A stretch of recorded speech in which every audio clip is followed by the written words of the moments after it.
Hi, my name's Matt Tracy. We're talking about utility revenue cases. How do utilities ask for money? I hope you've seen the previous presentations because I'm going to pretty much jump right in and move on to the next topic. All right. The process. All right. The process goes forward. You've got evaluation and preparation. You've got an application. You've got discovery. You have negotiation. You have hearings, and then a conclusion. And I'm going to delve into each one of these in some significant detail. All right, the application. This initiates the process at the Commission. It's filed by the party seeking a rate adjustment. Typically, if it's a rate increase, the company will be the one filing the application. If it's a request for a rate decrease, typically called a show cause why your rates should not be decreased. If it's a show cause case, that is typically filed either by staff or public counsel or one of the other interveners, but typically staff typically is the one looking most closely at what the utility is doing from day to day, from month to month, watching their financials. And so normally it's going to be the staff that would file a request for a rate decrease. It states the need for change through testimony and exhibits, which exhibits we mean financial statements. Back when we used to file this stuff in paper copy, hard copy, it would not be abnormal on a rate case to file written testimony and 3.5 or 4 inch thick binder full of testimony. And you might have anywhere from 5 to 15 different people testifying. Normally, say about 8 to 10 people would testify on different topics and would lay out all of the minimum filing requirements, all the basic requirements you have to file whenever you file asking for additional money. And then you'd also list all of your reasons why this is this and this is this. And it's all question and answer format testimony. It's basically as if a lawyer was talking to you and asking you a question, but you're all writing it all out yourself, typed, double-spaced, there are rules. And so you should look pretty good in your own testimony because frankly you're asking yourself your own questions, so it should go pretty well for you. The exhibits, when you file 3.5 or 4 inches of testimony, you typically have 3.5 or 4 inches worth of exhibits going with that. And that is all the accounting information, all of the statistics, all of the analysis that goes behind why the testimony is what it is. And so you'd have this whole stack of stuff you'd take in, and you'd have to take 30 to 50 copies of this down to the Commission. It used to be a rite of passage. The newest guy in the group would have to box all this stuff up and drive them down to the state capitol to file it, to be there in time to file it before the filing deadline, which I forget, was like 4 o'clock or something.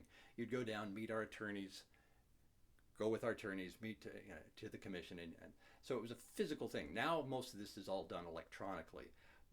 It's still pretty much the same volume of information, but at least we're not having to push a bunch of, go through a bunch of paper and drive it off to wherever. The basic building blocks for a rate case, and we're going to go into this in detail, are rate base, capital structure, and expenses. The math behind determining how much revenue a utility needs is really pretty straightforward, really pretty simple.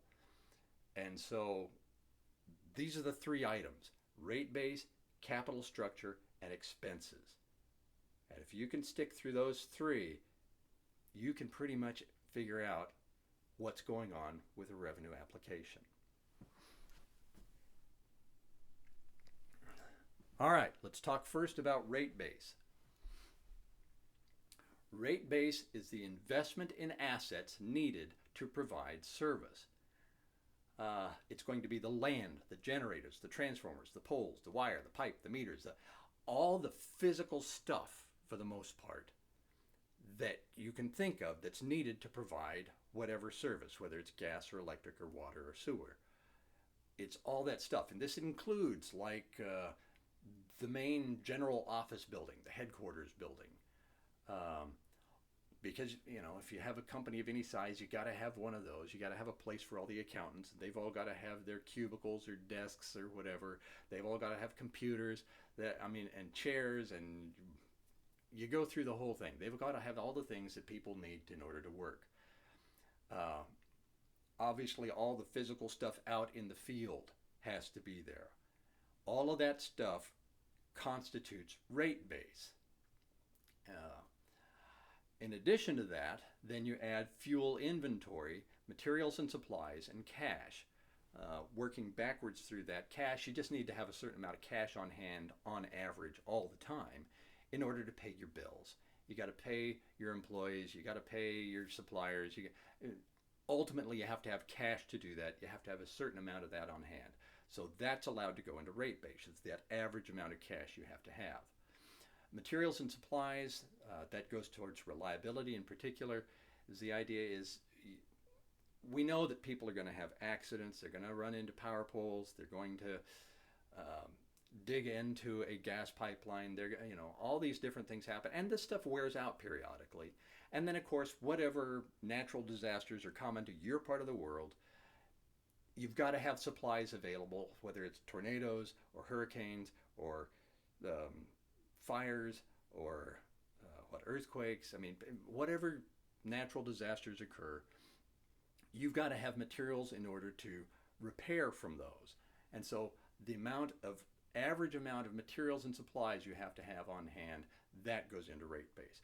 Fuel inventory, for me, the easiest explanation is at a big coal-fired electric generating plant. All right, they will have a large pile of coal. That pile of coal is fuel inventory, and the value of that pile of coal goes into rate base.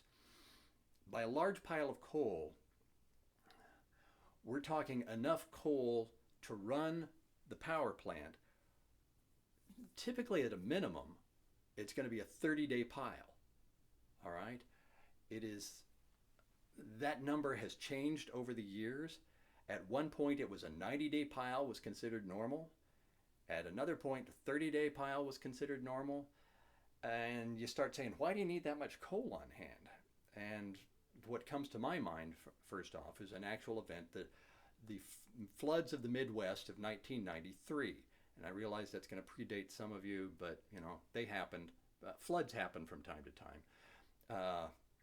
I don't remember what all river basins were flooded. I do recall that the Missouri River, which is one of the larger river systems in the United States, and the Mississippi River, which is of course the largest river system in the United States, both flooded. The problem is that these big coal-fired plants, any steam-operated plant typically is going to be beside a large supply of water. And so these plants were all beside the rivers. The plants typically are built up high enough that they didn't flood. That wasn't the problem. The coal piles didn't flood. That wasn't the problem. The problem was that the railroads build their railroad tracks along riverbeds a lot of time because that's nice flat terrain. You don't have to do this a lot, which trains don't really enjoy so much. So give me a nice flat space. So they're built down in the river flood areas, and the railroad tracks flooded. And we're not talking for just a day or two. We were talking months that these tracks were out of service, underwater. And then after the water finally drained, then a bunch of the tracks were damaged and had to be repaired. So during that whole time, these big power plants were having to run off of their coal piles.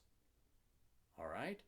That's why you have a 90-day coal pile, is so that if something horrible happens to your supply of coal,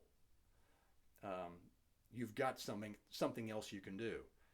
It didn't just affect coal, But that's the premise, is that you've got to have this pile for reliability purposes. That's fuel inventory. Similar things happen with gas, where a lot of times, particularly if you're out at the end of a gas pipeline, the pipelines may start either at the coasts at a natural gas liquefaction facility or gasification facility, where you turn liquid natural gas back into natural gas, or else down in the basically Texas area, where a bunch of natural gas sources, the pipelines run from there inward.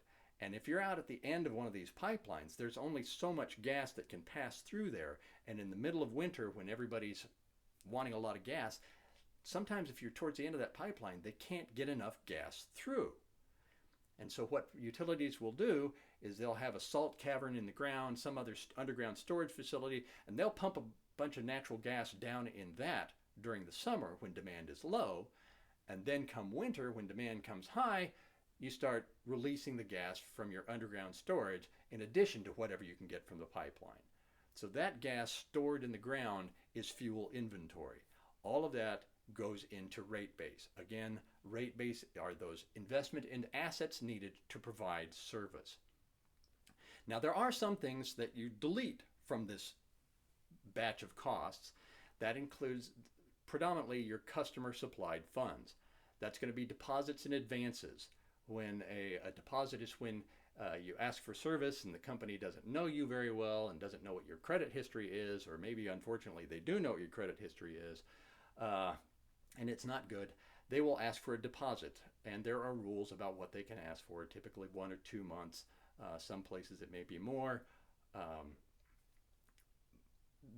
That money that they get from you ahead of time, that goes against rate base, because that's cash of yours, customers provided funds that the utility has access to. All right. Advances are like when a builder is going to build out a new subdivision and needs all the infrastructure put in place. The company will take the money from the developer and either put the stuff in place or put it in place as they build out. Either way, the company has this supply of cash, and whatever that average level of cash is through the year, that gets deleted from rate base. Deferred taxes, that's an accounting thing, a CPA thing, and you can go talk to an accountant about what deferred taxes are.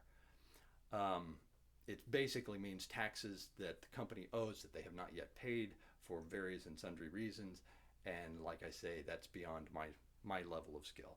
So you can talk to somebody else about that. And then accumulated depreciation. And that's how money comes out of rate base. See, all of this physical stuff, that just doesn't go into rate base and stay there forever. It actually, the dollar value of that actually gets paid back to whomever you borrowed that money from. And as that comes out, it does that through accumulated depreciation. And we're going to talk about that here in a bit. I need to wrap up here for now. We'll continue on. I appreciate your time. Thank you very much.